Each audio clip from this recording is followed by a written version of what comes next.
నమస్తే న్యూస్ 24 తెలుగుకు స్వాగతం. నా పేరు మౌనిక. వార్తల్లోని ముఖ్యాంశాలు చూద్దాం. నిర్మల్ జిల్లా స్థానిక టీఎన్జీఓ భవనంలో తెలంగాణ దివ్యాంగుల అభివృద్ధి ఆర్గనైజేషన్ ఆధ్వర్యంలో జిల్లా సమావేశం ఏర్పాటు చేశారు.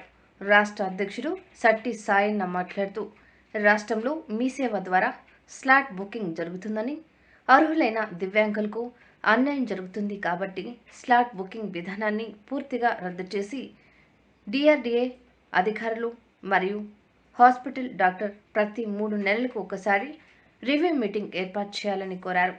రాష్ట్రంలో దివ్యాంగులకు, మహిళలకు మాదిరిగానే ఉచిత ప్రయాణం ఏర్పాటు చేయాలని, ప్రభుత్వం చెప్పినట్లుగానే దివ్యాంగులకు 6,000 రూపాయలు పింఛను పెంచుతూ ప్రతి నెల 5వ తేదీలోపు వచ్చేటట్టు చేయాలన్నారు. అవకాశాలు మాకు ఇవ్వాలని చెప్పి కేంద్ర రాష్ట్ర ప్రభుత్వాలను కోరడం జరుగుతున్నది. ఎందుకంటే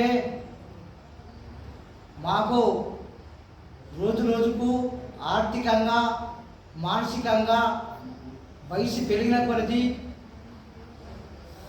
అనేక ఇబ్బందులతో ఎదుర్కొన్నటువంటి తరుణంలో గత ప్రభుత్వాలు మేము ఇది చేస్తాం, అది చేస్తామని చెప్పి ఒక పెన్షన్ మట్టుకే అంకితం చేసి వెళ్ళడం జరిగింది. ఇప్పుడు నూతన ప్రభుత్వము, కాంగ్రెస్ ప్రభుత్వం వచ్చింది. ఆ కాంగ్రెస్ ప్రభుత్వము ఈ 6 గ్యారంటీలలో ఒకటి ఉచిత బస్సు ప్రయాణము మరియు అభయ హస్తము, 6,000 రూపాయలు, 4,000 నుంచి 6,000 రూపాయలు పెంచుతామని చెప్పడం జరిగింది. ఇప్పటి వరకు ఎలాంటి ఊసు లేదు.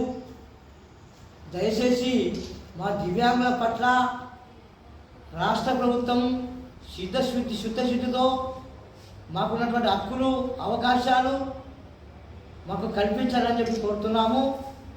ఎందుకంటే ఏ ఉపాధి లేక మేము ఒక పెన్షన్ మట్టుకే, ఆ పెన్షన్ మాత్రం ఎలాంటి సరిపోవు.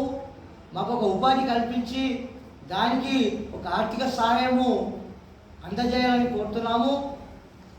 1,00,000 రూపాయల నుంచి 10 లక్షల వరకు మాకు ఒక ఆర్థిక సాయం ఇస్తే అందులో సబ్సిడీ పోగా మిగతా డబ్బులు మేము కట్టుకొని ఉపాధి పెట్టుకొని జీవించడానికి అవకాశాలు ఉంటాయి. కాబట్టి దయచేసి ఆ యొక్క ప్రభుత్వాలు మా పట్ల దయచేసి మాకు ఎలాంటి నిర్లక్ష్య ప్రభుత్వము మాకు ఉన్నటువంటి హక్కులు, అవకాశాలు మంజూరు చేయాలని చెప్పి కోరుతున్నాము.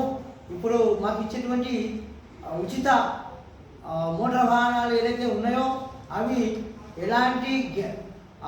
ఎలాంటి ఎడ్యుకేషన్ లేకుండా, వయసుతో నిమిత్తం లేకుండా మాకు అందరికీ, దివ్యాంగులందరికీ మోటార్ వాహనాలు ఇవ్వాలని చెప్పి కోరుతున్నాము.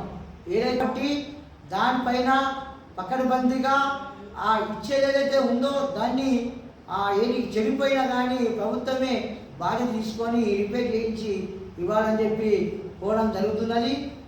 ఇంకో విషయం ఏంటంటే బియ్యాన్ని మాకు ఒక్కొక్కరికి అందించే విధంగా చేయాలని చెప్పి కోరుతున్నాము, దయాలని చెప్పి కోరుతున్నాము. జై దివ్యాంగ్, జై జై దివ్యాంగ్.